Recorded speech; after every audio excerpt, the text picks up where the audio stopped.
All right, welcome to the All American Hoops podcast, episode 25. It feels weird. Yeah, 25 episodes in. Yeah, it's both going quick, and also feels like we've been doing it a long time as well. But as per usual, I'm your host, Chris Driscoll. Got a great show ahead of us. As you know, last night the Boston Celtics officially advanced to the NBA Finals, so obviously we'll be talking about that. Also, unfortunately, NBA legend Bill Walton passed away last night at the age of 71. So we'll be doing a nice little tribute for him, as he 1,000,000% deserves. He was an all-time great and even better person. We'll also be going over the other conference final series, the Mavs versus the Wolves. The Mavs are up 3-0. So we're going to talk about to see what changes the Wolves can make to make a historical comeback. It's pretty unrealistic, but we'll see what can happen there. And then, since it's the offseason for 28 out of the 30 teams, we just wanted to touch upon what some of these other teams should be doing. So, yeah, we're looking forward to talking about all of those. It's going to be a great show ahead of us, and we're looking forward to doing it. This is the All American Hoops podcast.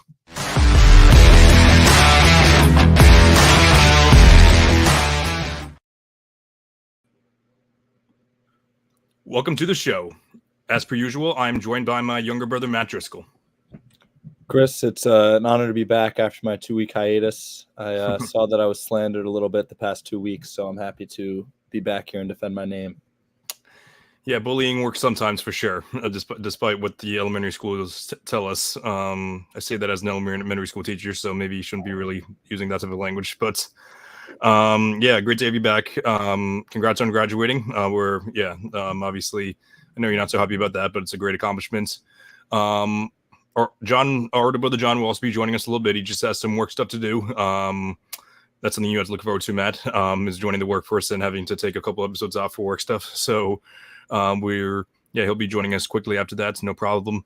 But yeah, to start off the show, we're going to start off on a little bit of a low note because we don't want to finish off on a negative note. Not that it's too negative, but as I mentioned in the intro, NBA legend Bill Walton passed away at the age of 71 with cancer. And it's funny because he's one of those guys where he's like pretty famous for. He's famous for his basketball, obviously, but he's very famous for his broadcasting. He's kind of he's like maybe this is like using the term a little too loosely, but it may seem like it's insulting. He's a little bit of a goofball, which obviously not a bad thing, but however, like some people didn't really take his name too seriously when he came up on screen a lot. But however, one thing I didn't really realize until last night when Matt and I were actually watching it was like a little tribute video for Bill Walton, is he was actually he was a phenomenal basketball player, but even a better person off the court. It was an activist and just a really cool thing to see from Bill Walton. As I mentioned, for as dominant as he was on the courts, it was pretty cool to see what he did off the court as well. So, Matt, I was wondering if you had any other thoughts to add on to that. Yeah, so obviously I knew Bill Walton, was a legend on the court. Obviously MVP of the league, finals MVP, 2-time champion, one of 2 players to ever win 6th Man of the Year and MVP. But I didn't realize how dominant he was in college. I know we really don't talk about college a lot on this channel, but I saw somebody I follow on Instagram posted that he was the best college center of all time. And at first I kind of was like, all right, maybe they're just kind of saying that because he just passed, but it's not like a crazy take to say. He won 2 championships at UCLA. He was, I think, the three-time player of the year.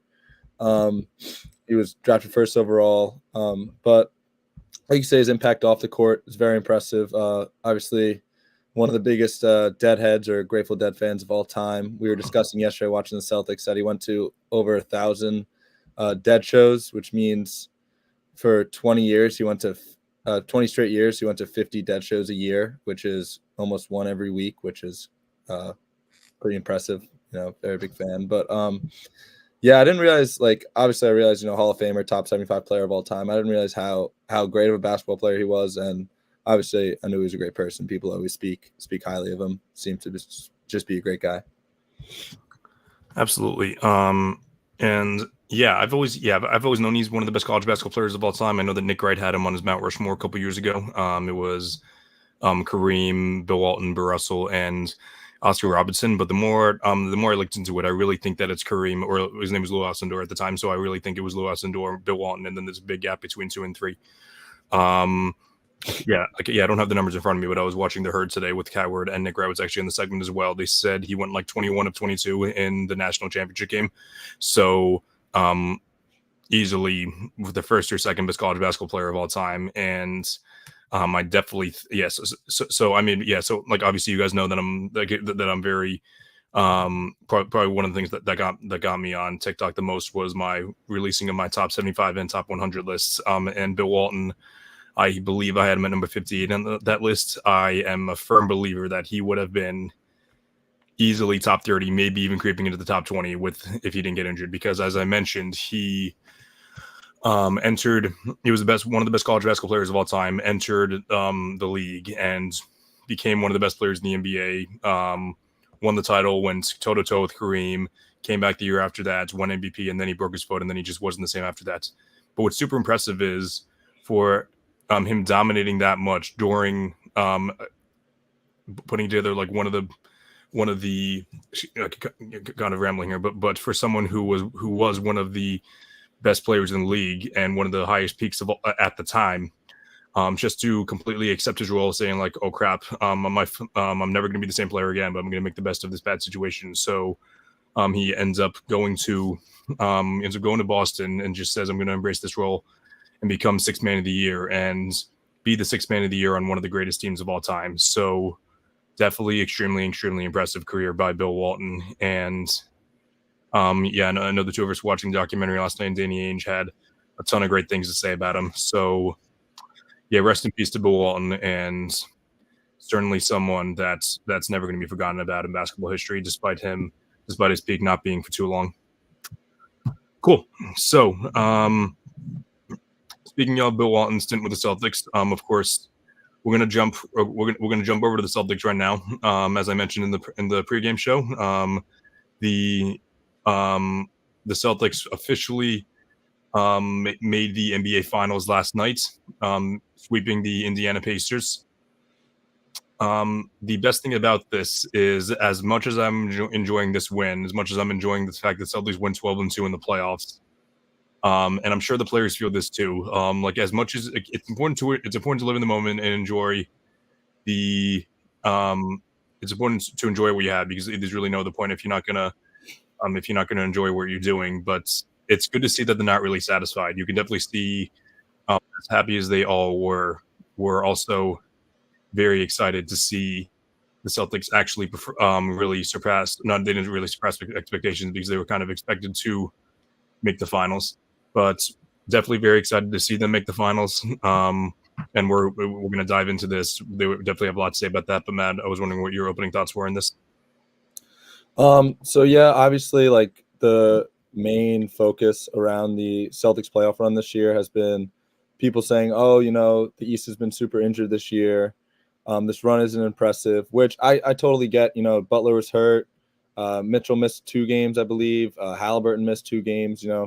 There is injury concerns, but I feel like this injuries happen every playoffs, and I don't know what you want the Celtics to do about that. They're 12-2 in the East in the playoffs this year. Like, they've been absolutely dominant. You said when we were talking about what we were going to talk about earlier, have they been battle tested enough? I think probably this playoff run, they haven't really been battle tested enough. I know there has been clutch games, but you're playing teams without their best player. But in past years, they have been battle tested. Last year, they went to an Eastern Conference Finals. I mean, what has it been? Last 5 Eastern Conference Finals in past 7 years. And the guys they picked up, Drew Holiday is an NBA champion. I believe Porzingis went to the conference finals once before.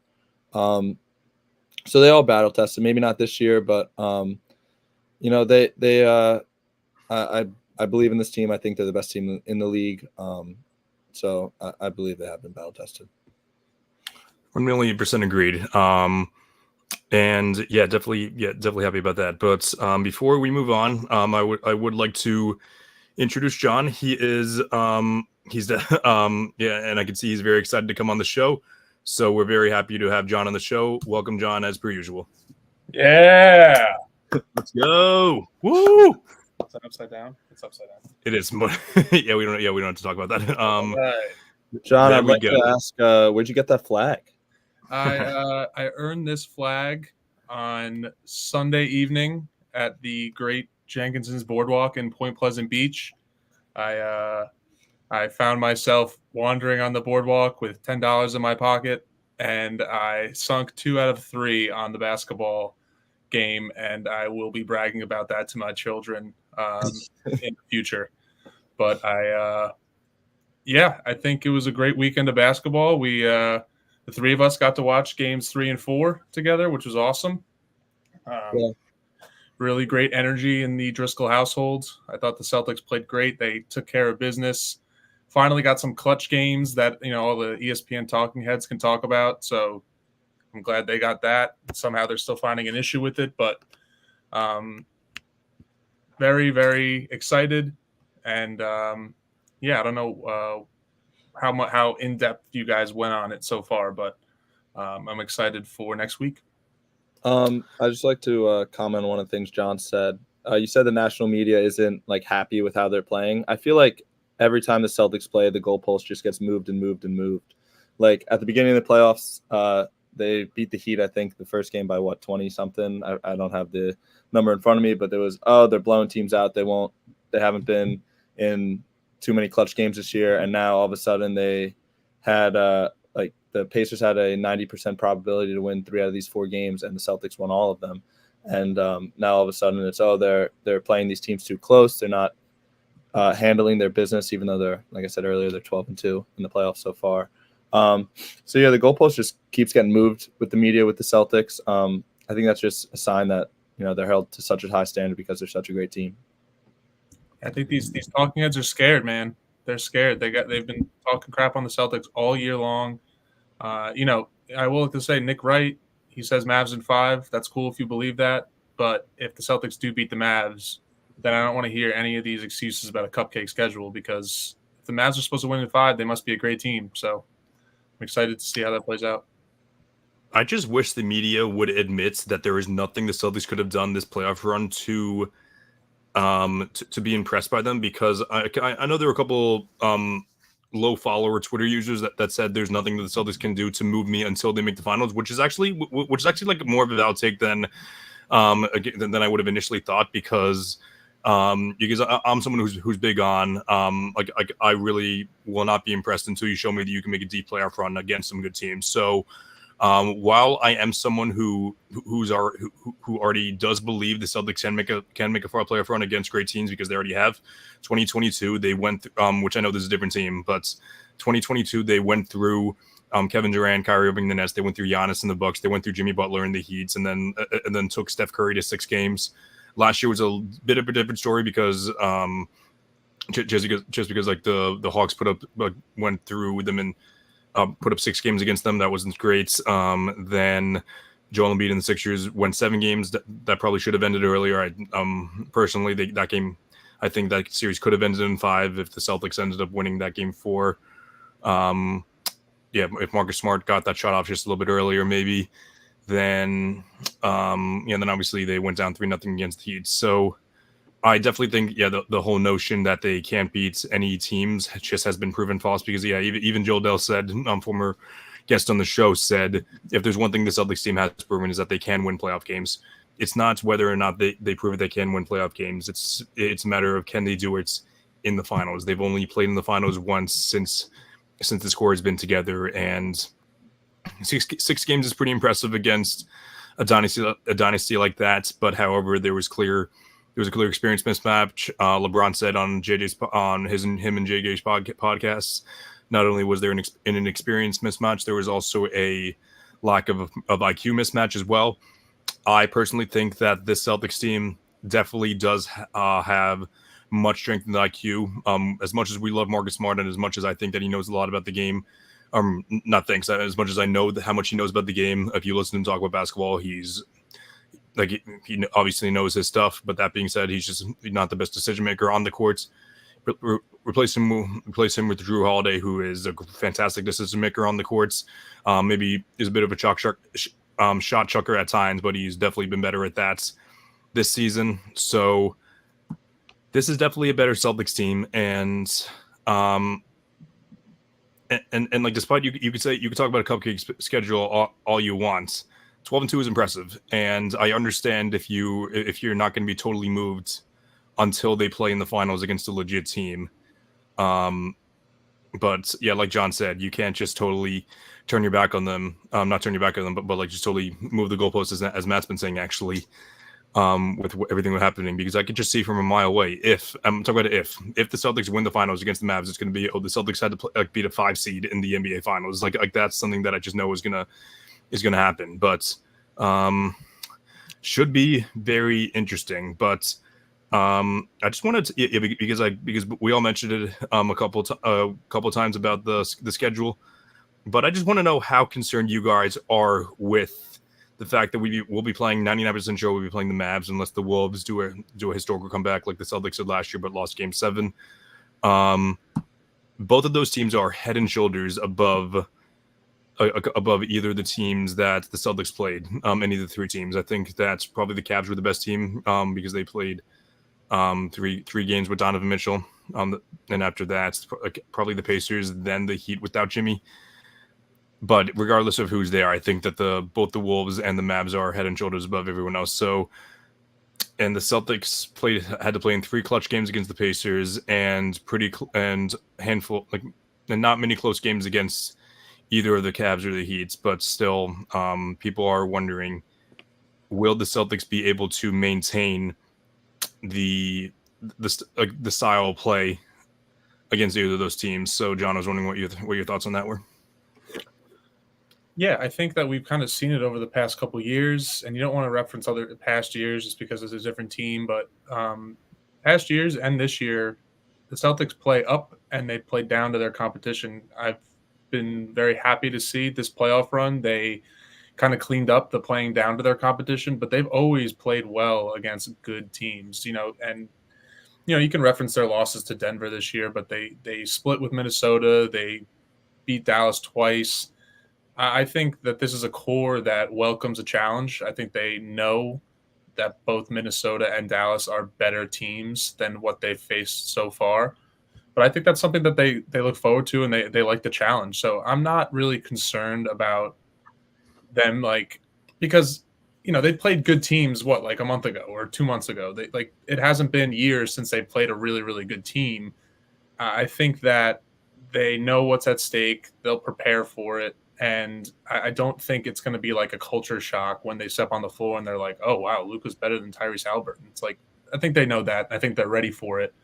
And I think that they're built to win series like this. So I'm excited. Yeah. Yeah, John, I totally agree. Obviously the West is way, way stronger than the East, but the whole narrative that a team that comes out of the West is just going to dog walk the Celtics, I just don't understand it. I think, what are the Celtics now? 20 or 70 and 20 or what's their record for the whole year? I don't know if anyone has. They won 64 games in the regular season. So what is it? 76 and 20, is it? 76 and 20 this year. 76 and 20, yeah. They're 23-7 against teams in the Western Conference this year. Like John said, they split with Minnesota, 2 great games. They beat Dallas twice. I think they've proven all year that they're just a really, really great team. I think whatever team, most likely Dallas, comes out of the West, it will be a great series. But I just don't get the narrative that the Mavs are just going to come out and absolutely work the Celtics. I don't understand it. Yeah, I don't understand it either, especially when you talk about the fact that the Mavs were able to go up against the Clippers without Kawhi. They played an inexperienced Thunder team, which I know was lacking context because the Thunder were one of the best teams in the league all season, and now they're playing the Wolves, which I don't really think there's anything to nitpick at. Which is since the Wolves just beat the Nuggets, but I guess the only thing you really could nitpick is that they just had a miracle. They just not a miracle, but they just really overachieved against the Nuggets and thought it would be easy, which I'm not gonna fault the Mavs for that. But But we can nitpick really anything, which I know there's more to nitpick the Celtics run out than the Mavs. But the Celtics have just been the much better team all regular season long. And while I understand the Mavs have been battle tested more in this postseason against better teams, you need a little bit more of a sample size, which I understand sample size begins to matter less in the playoffs. Because basically you guys know how pro analytics I am, but however, when I was on the Simple Minds podcast with the Boston guys, and they're actually in the Sports Fluent channel as well, one of the guys said, as important as analytics are during the regular season, when it comes to postseason, it's going to be the stars that are going to be the ones that come through and say, I don't really care about your analytics now. I'm going to close out this big game and then worry about tomorrow. So can Tatum and Brown be those guys? They've proven they can be those guys in the Eastern Conference Finals. But can they do it in the finals? We don't know. Kyrie has proven he could do it in the finals. He did it in both 2016 and 2017. Can Luka be the guy in the finals? I think he can be. But who knows what's going to happen there. But one more thing I wanted to talk about was actually the Celtics. The Celtics came on. The Celtics did all this. They went 12-2 without their starting center and Kristaps Porzingis for 2.5 of those games, I believe. Was it 2.5 or 3.5? I don't remember. Yeah, definitely 2.5. Actually, it was game 3. He got injured, I think.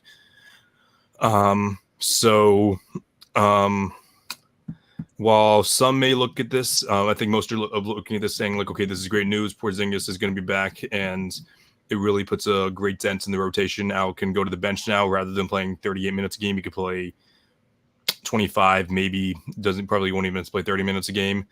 Luke Cornett probably won't get much playing time. Sam Hauser will probably get a few less minutes. Hopefully he could be more efficient since he's playing fewer minutes now. But however, you could look at the other side of the coin saying, okay, he's been out for a month and a half. Who knows if he's 100% healthy, and also who knows if he's going to be rusty, whether he's 100% healthy or not. So, Matt, I was just wondering what your thoughts on that would be. Maybe it's just my blind optimism talking, but I think it being the NBA Finals and it just not being like when you see guys come back from an injury in the regular season, maybe it takes a couple games, because I think a big part of that is the mental side of the game. They come back, they're like not in the best shape. They're, maybe not as locked in as they were before they were injured. So I think it being the NBA Finals, I think, he'll fit right in like he has all season. I was worried when he got traded here that it might take a couple games for him to adjust to the Celtics like style, and it really didn't. He kind of just fit in right away. So I'm thinking it'll kind of be like that the same. Like John said earlier, it's been like a month since they played like a good team, or like however long it's been, 2 months. I think it's kind of like the same thing. Like it hasn't been like a full season since Porzingis has played with them. It's only been 2.5 series. 2.5 series. So I think he'll be fine. I hope he's 100%, obviously, but no matter what, I think he'll be fine with coming back. Yeah, I think I agree with that. I think I liked your point on how he's not coming back for regular season games, he's coming back for the NBA Finals, and maybe we'll have some adrenaline carry him throughout the beginning of it at least.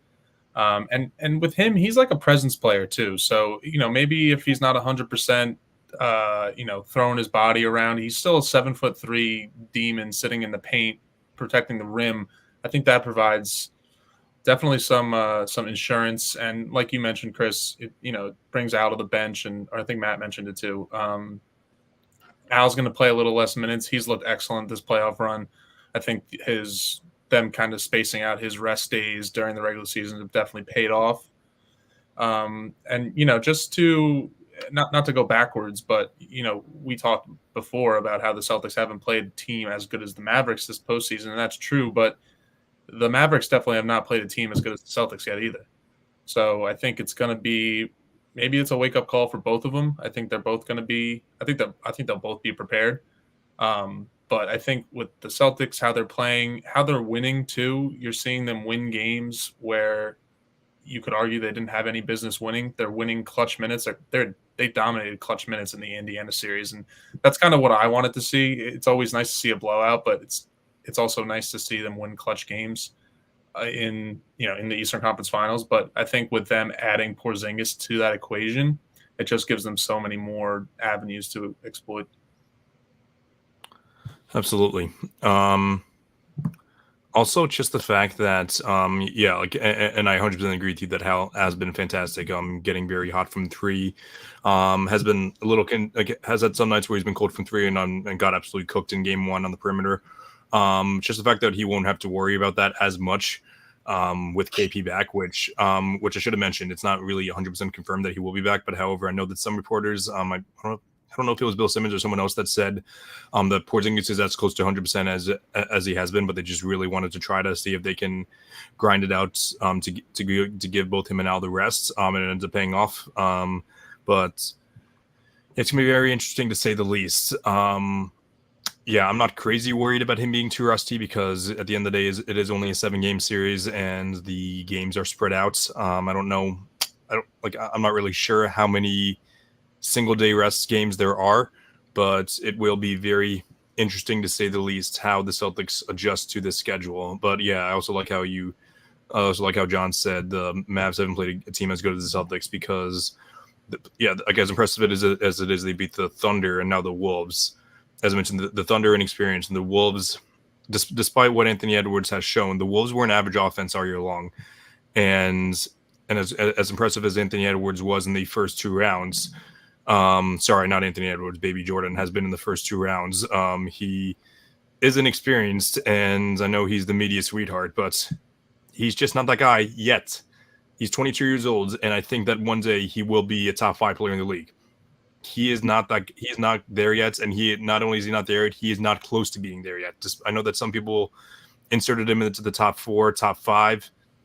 I can name 10 guys better than him right now, and yeah, I did include him in my club superstar, but he made it at the skin of his teeth. So, definitely not counting him out yet. But however, can you tell how bitter I am? The fact that many people had him ahead of Jason Tatum already.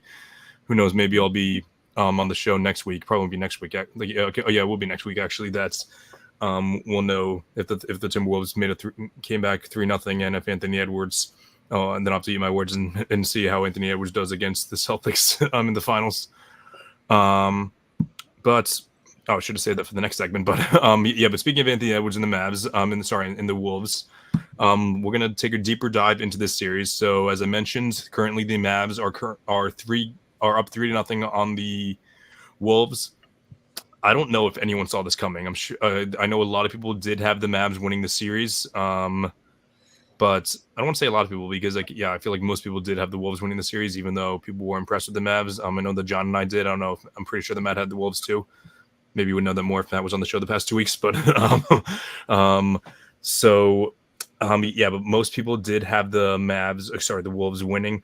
So, John, if you want to, I don't know if you want to talk about your takeaways on the series so far. Yeah, I think I sat here last week and I said that I'm going to pick the Wolves in 7. And I noted that was my 3rd time picking against the Mavs, and it might come back to bite me in the ass. And it certainly has. I've been incredibly impressed with the Mavs. I think you're seeing just superstars being superstars.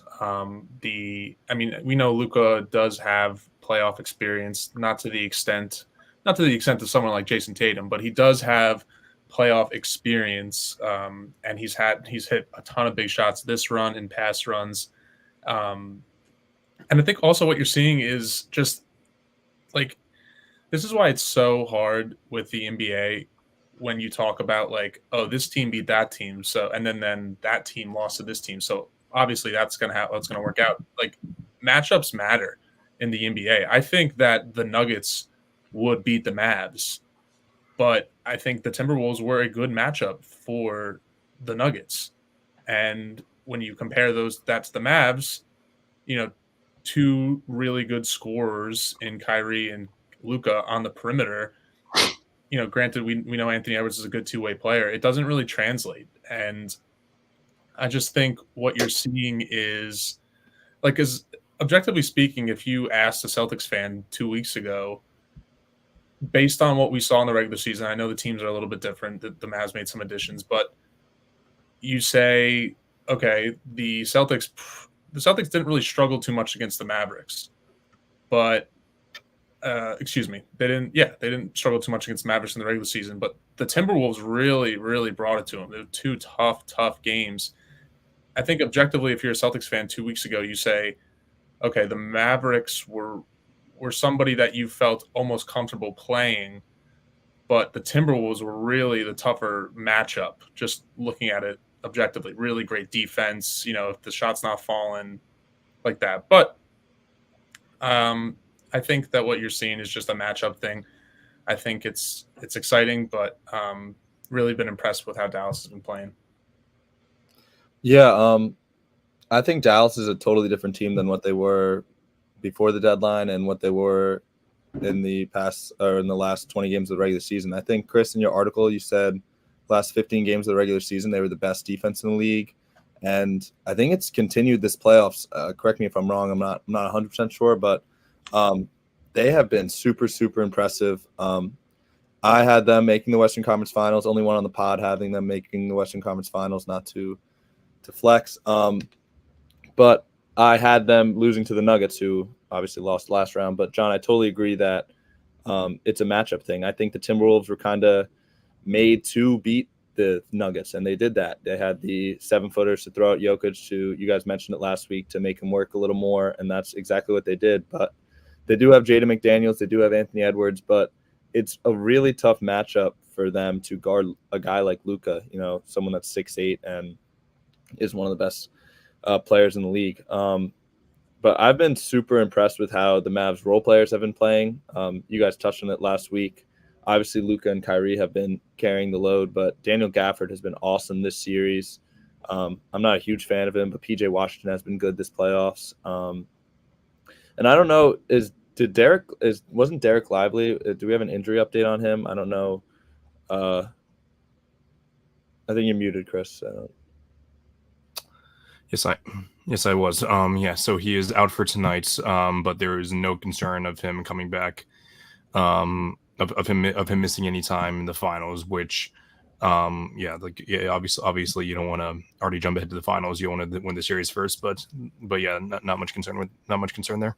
Yeah, maybe it's like a kind of a precautionary thing that they're up 3-0. That's why he's resting. But I've been super impressed with him all year. I think he's a very, very good player. But yeah, the Mavs have very, really, really impressed me. I thought if the Nuggets got here, Nuggets would beat them in like 5 or 6. I thought the Timberwolves would beat them in 7. I know I wasn't here the past 2 weeks, which has been mentioned numerous times on this podcast, but I would have said Wolves in 7 like you guys. But yeah, I guess Baby Jordan, he's got to step up the next couple games. Maybe shoot more than 38% from the field. Who's to say? But yeah, really impressed with how everyone's playing. Kyrie hasn't quit on them yet, which is impressive. Usually he does that by now. So it's very impressive. By the way, I'm just wondering, were we just confused this entire time when they said Baby Jordan? Were they comparing him to Jimmy Butler, who has been compared to Michael Jordan before too? Because Anthony Edwards gave 2 quotes this weekend. I don't know if one of them was this week, definitely this weekend, saying, "I really don't think they can beat us," when he's down 3-0. And I believe that he also said something about making history. So it sounds like he just wants to make some viral quotes if the Wolves do happen to come back 3-0 from the Mavs, which sounds very similar energy to when Jimmy Butler said after winning the conference finals last year, telling Bam Adebayo to hold the conference finals trophy because he said he'll hold the next one. So I don't know exactly if the media was talking about Jimmy Butler or were they talking about Michael Jordan, because it would make much more sense if they were talking about Anthony Edwards. Okay, they were talking about Jimmy Butler.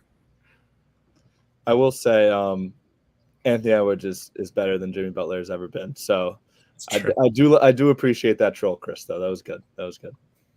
Yeah, you should have been at the Driscoll household on Friday nights. I was doing some generational hating on Anthony Edwards, which I understand isn't a good look on me as a content creator. I do try to be as unbiased as possible, which I know annoys you guys sometimes when I try to do that.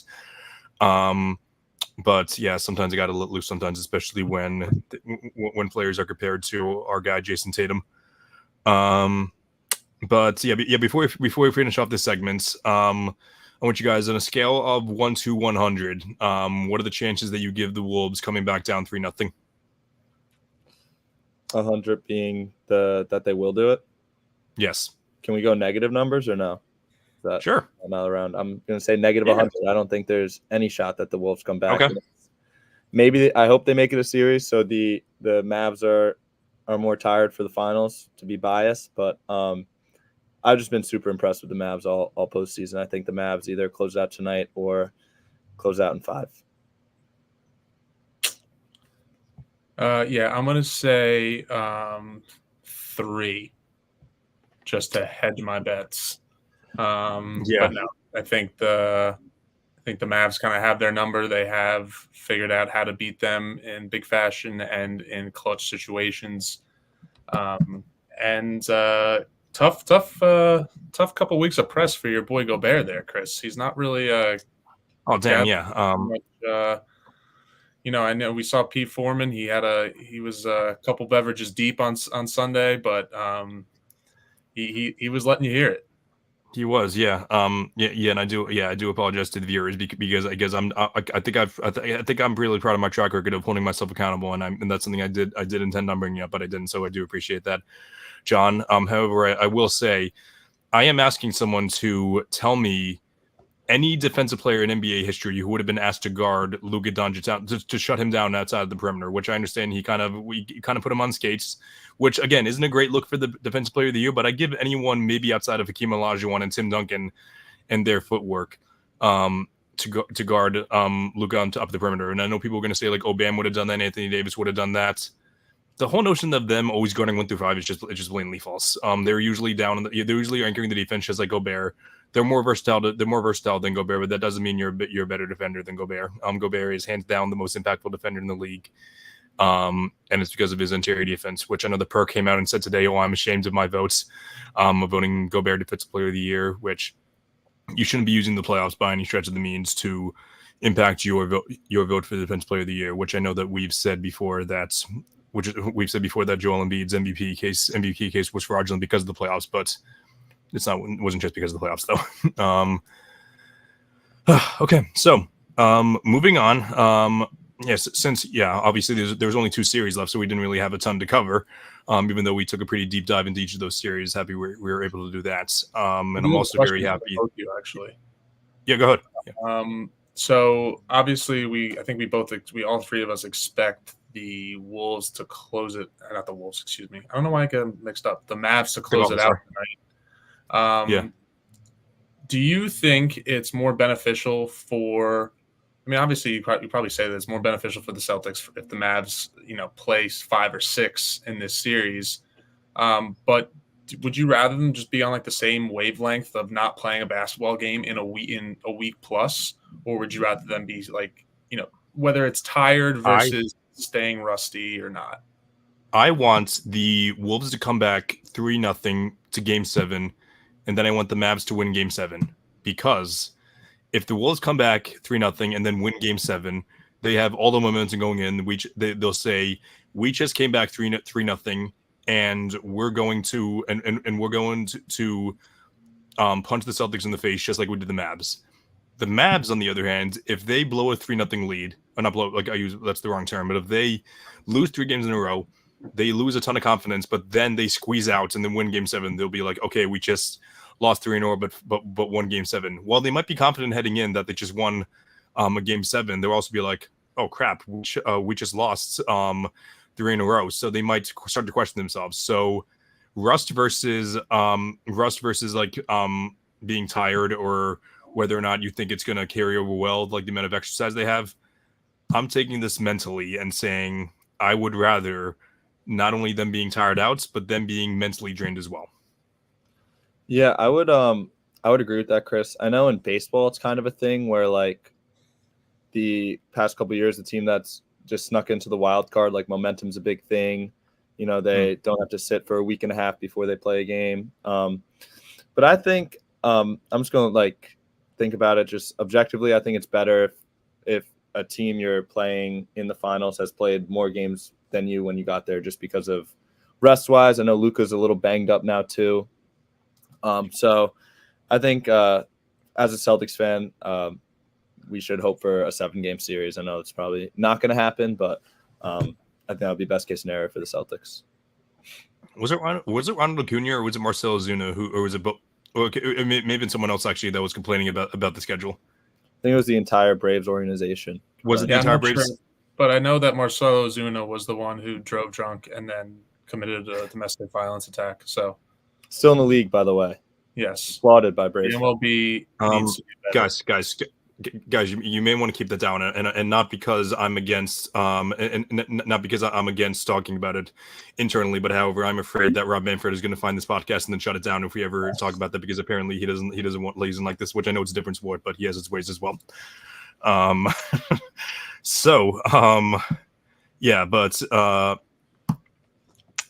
on, because like as I mentioned, we were able to dive pretty deep into both series. So yeah, that was a pretty good thing, because we talk about series we talk about like games pretty deeply, but we usually don't do it to that extent. So that was a pretty cool thing to see. But however, since we do have about 20 minutes left in the show, I did want to talk about actually the NBA offseason. A lot of people say that the NBA is like a 12-month sport, basically because it's like very active in the off season. And I kind of wish I had you guys pick out your own teams as to who you want to talk about, but I just wanted to see what you guys thought about these certain teams. So I wanted to talk about 3 teams. I think we'll first talk about the team that's that's still in, but technically almost eliminated, and that's the Minnesota Timberwolves. So you guys can talk about whatever you want with the Wolves, but my main question is, do you keep Gobert and Cat together? Because they found a way to beat the Denver Nuggets with the two of them, and it was very effective, with Cat just being a really great body on Jokic, with Gobert being the roamer that he is. But is their ceiling championship? Not only that, as I mentioned, their offense is average, and the Nuggets kind of expose that, and the Mavs are exposing that even more.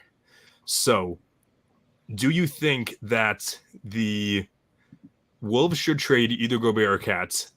But if not, what moves do you think they should make to improve their roster? You want me to go first? Sure. I don't think you should split up Gobert and Cat. I said it earlier. I think they're kind of designed to beat the Nuggets, and I think that's not a horrible thing to be designed for in the West, especially next year. Their offense is average, like you said. But I think next year Anthony Edwards takes another jump, and I think their offense gets better. And I'm looking at the free agents for next year. Like, I don't know who they bring in to make their offense like significantly better. Like, obviously, like there's like LeBron and Paul George, but I don't think they're going to go and get a LeBron, or I don't think they're going to get Paul George.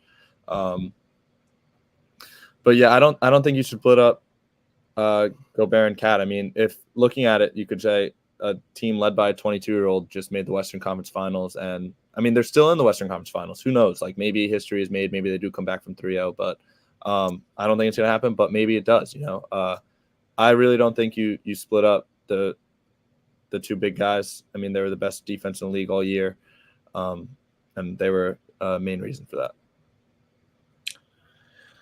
Yeah, I would have to agree. I wouldn't split them up. They made a Western Conference Finals with, like you said, led by a 22-year-old.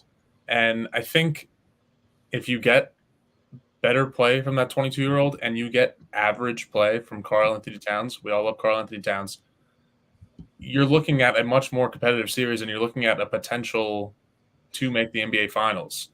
And this is their first real, like, legit deep playoff run, so you have to cut them a little slack. I think it'd be foolish to split them up right away, and I think the grass is always greener on the other side. Is there an avenue for them to do so? I think so, because if you were to split up Cat or Gobert, trade one of them, you do have – that's another question, though. Is Naz Reid as effective starting versus coming off the bench? I don't really know. I'm not really sure I would say so. But I just think it'd be kind of reactionary to split them up right away. And I think that this is, maybe a team that ran into a tough stretch of games, and, their big guys kind of started all underperforming at the same time. So I wouldn't split them up. No. Yeah, I 100% agree with you guys. As much as you can argue that there's a ceiling there, I also made this point with the Knicks last year. You don't want to completely restructure your core after one great season. I think the Knicks made a great decision in not moving around too many pieces by not trading Julius Randle and a couple other things to make a massive risk. I did say last week that the Knicks did have to make some changes in order if they wanted to compete for a championship next year, and I do think that they should. It's not like the Wolves or the Celtics where they're competitive every year, and the Celtics had to make a move by trading Marcus Smart, Rob Williams, and Malcolm Brogdon to go where they are now. The Wolves have been good for one season. They owe to the fans, be good for another year, then see. I definitely think they could win a championship next year. If they fall flat with even just a first round exit next year, that's when you go all in and say, okay, we have to make some decisions. Do we shake it up by trading either Gobert or Cat? Do we trade Naz Reid and Jaden McDaniels for another star next to Anthony Edwards?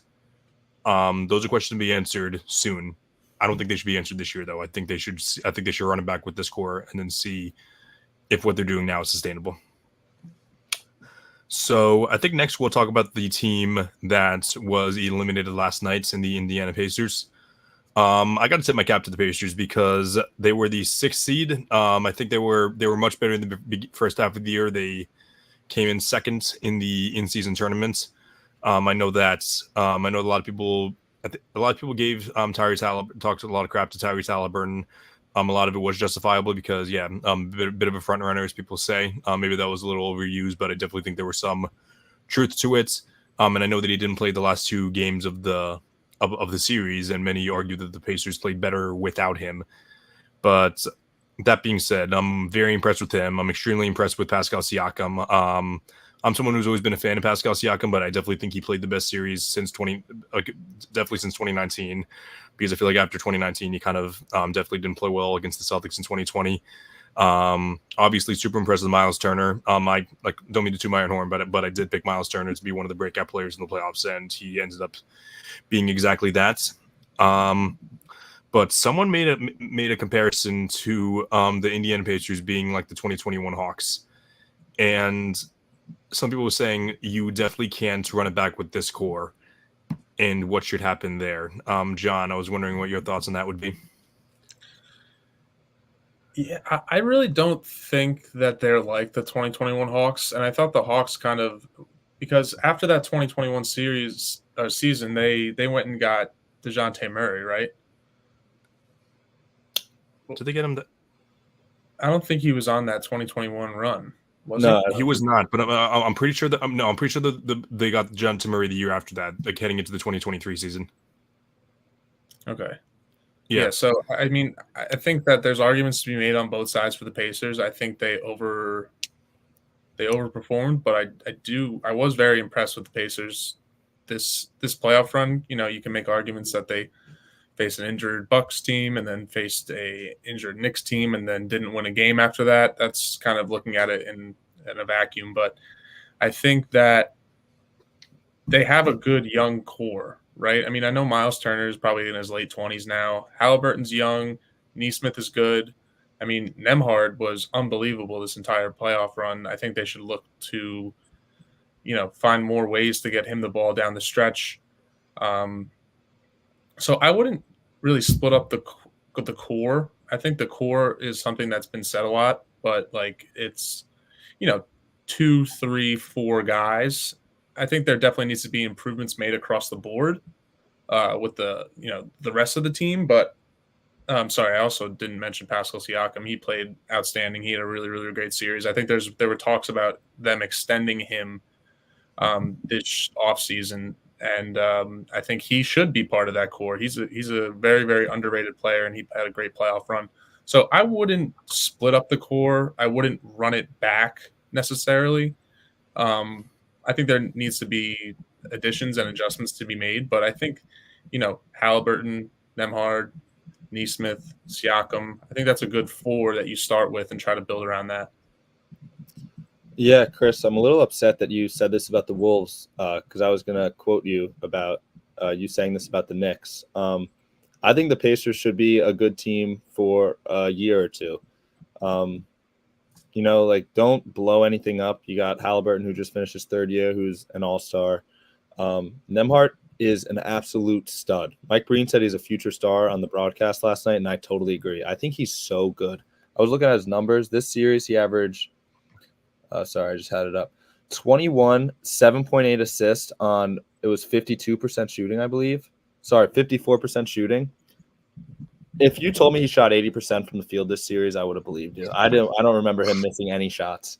I saw a thing about extending Pascal Siakam to the max, and people are like, oh, like people believe that being a max player means you have to be like a top 10 player in the league, and I don't agree with that. I think you have to overpay for guys at points. I think you should absolutely extend Siakam. I think he's a stud as well. Yeah, I don't think you should blow it up. I think, like John said, build around those four guys, the Nembhard, Halliburton, Siakam, and who was the fourth guy? Miles Turner. Yeah. Also, we're forgetting someone that didn't play because of injury is Benedict Mathurin. Yeah, he's solid too. He's 21. Nembhard's 24. Like, these guys are young. Yeah, stay a couple years, get a couple experiences. I think you should pay TJ McConnell $1 billion a year because that guy is so annoying to play against. He's so annoying. I think he averages a buzzer beater a game. I was very, very impressed with the Pacers. I think maybe this offseason you bring in a couple of defensive-minded guys. I don't have the list in front of me, so I don't know who, but definitely build around Halliburton, build around Siakam.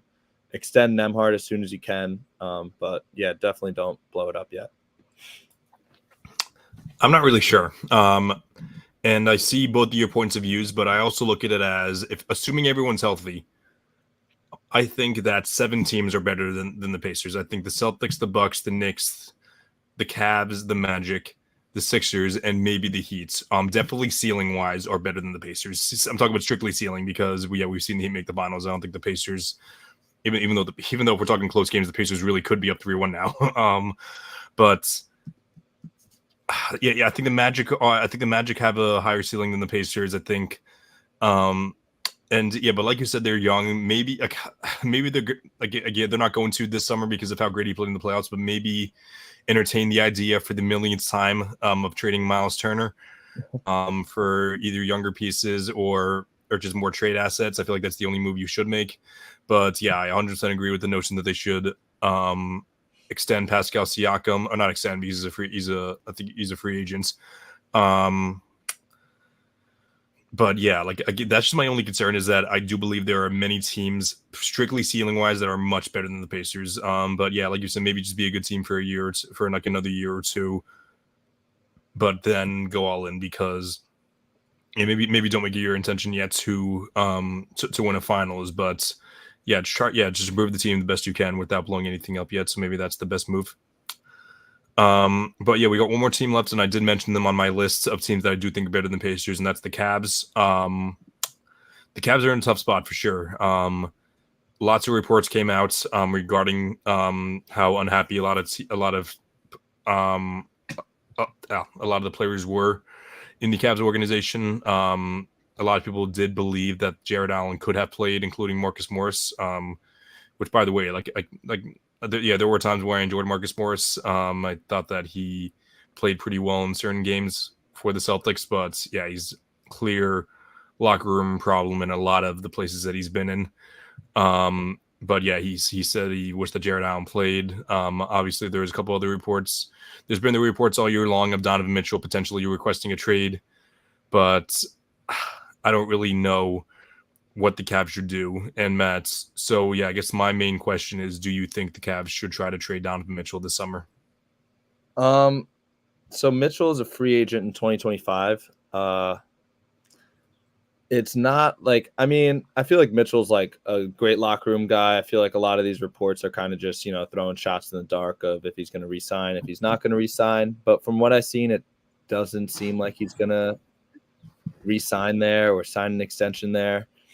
Like you kind of did with the Pacers. I don't think the Cavs are better than a lot of teams in the East. I know they had a pretty good run in the regular season. I know, they ran into the Celtics and injuries happen, but I'm thinking they should trade Donovan Mitchell. I don't think they're going to win with him in Cleveland, and I don't think he's going to resign. So I think, get something when you can, I guess. I feel like they have been they were the 5 seed last year, were the 4 seed this year. Were disappointment in the playoffs last year, won a tough series against the Magic this year, but then lost in 5. And I mean, I know they won that one game, but it was kind of like a fluke shooting night. So I do like Donovan Mitchell. I do like the Cavs, but I think maybe that era should be over. Yeah, I agree with you. I think everything, and we could call it speculation, we can call it whatever, but when there's smoke, there's fire. I don't really see any avenue where Donovan Mitchell signs an extension with Cleveland. I think if they went on like a deep playoff run, maybe like made it to the finals, and like he like fell in love with the city the way like LeBron did or whatever, but I just don't really see, and like you mentioned, I don't see an avenue where they do finish as a top 3 team in the East and are like legit contenders. And it stinks because I think the Cavs like Donovan Mitchell. Obviously, I think he's one of the best players in the league, and I just think looking at it objectively and thinking you don't want to lose this guy for nothing because that's a player that can get you a ton in a trade. The only issue with that is, you trade Donovan Mitchell. What do you do with Evan Mobley? What do you do with Jared Allen? What do you do with these guys who aren't necessarily, I mean, I guess I don't even know how old Mobley is, but like by the time you like use the assets you get from Donovan Mitchell to like bolster your team up for another playoff run or another finals run, like how old are those guys going to be? Are they going to be looking for extensions? Are they going to be looking to go elsewhere? So it's a really tough situation to be in, but I would trade him just to get the assets because I don't really think that he has any intention of signing a long-term deal. Yeah, definitely agree. I've always been a massive fan of Donovan Mitchell. Definitely someone who, I've called him the most underrated player in the league for years now. I'm not really sure if that still stands because he's really getting his flowers, and I'm really happy to see that. But yeah, definitely, it should. Yeah, I definitely think that the Cavs should at least consider trading him. If he doesn't sign the extension, I don't think you have any other choice. But won't necessarily be the end of the world because Evan Mobley definitely isn't a player to be upset at building around. But however, don't have a lot of ton of time left. But there is one more thing that I wanted to share, and John and Matt, I did not include this in the agenda, but I do believe that I talked about this earlier. If I can, I'm trying to get one more thing pulled up. If I can get it up in here now, I think I got it done. Is it up? Oh, yes, it is. Perfect. Okay, I just gotta wait for it to upload. But for the past couple months, I know a lot of my family and friends have been asking, will I start selling anything regarding the podcast? And I will. Shout out to Tony from Sports Fluent. I will. The official All American Hoops sports. Sorry, I'm so excited that I'm stumbling over my words. But the official All American Hoops merchandise has been officially released for now, which is T-shirts. We're looking into selling hats as well. Maybe sweatshirts, probably not though. But it's very cool design in my opinion. So I'm again, shout out Sports Fluent if you're watching this. I'm very thankful for you and especially for this shirt design. The link will be up in my bio right after the show. It's not up in it yet. I completely forgot to do it, but it will be up in my bio. So if you're not watching it live, definitely take a look at it. Would really appreciate if you bought the merch and supported the brand because as I mentioned, I'm super thankful for this channel, super thankful for this show and everything it's bought me. So very excited to start selling merch here. Yeah, absolutely electric. Get your shirts, buy your shirts. We're all very excited for that. But that about wraps it up 7:00 on the dot. So yeah, perfect timing. Obviously a couple announcements before the end. I've become awesome at like the timing of it. So make sure to follow All American Hooper on all social media platforms on TikTok, Twitter, and Instagram. Subscribe to @SportsFluent on YouTube to catch every episode on Tuesdays at 6 p.m.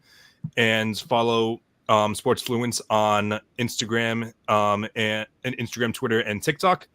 In addition to all this, take a look at my column on primetimesportstalk.com. These episodes will begin to be uploaded to Primetime again. They weren't for a few weeks because of a few copyright issues, but however, they will be back to uploading on this podcast. On the channel again. So we're very, very excited for that. But that about does it for us. John, Matt, as per usual, thanks so much for coming on the show.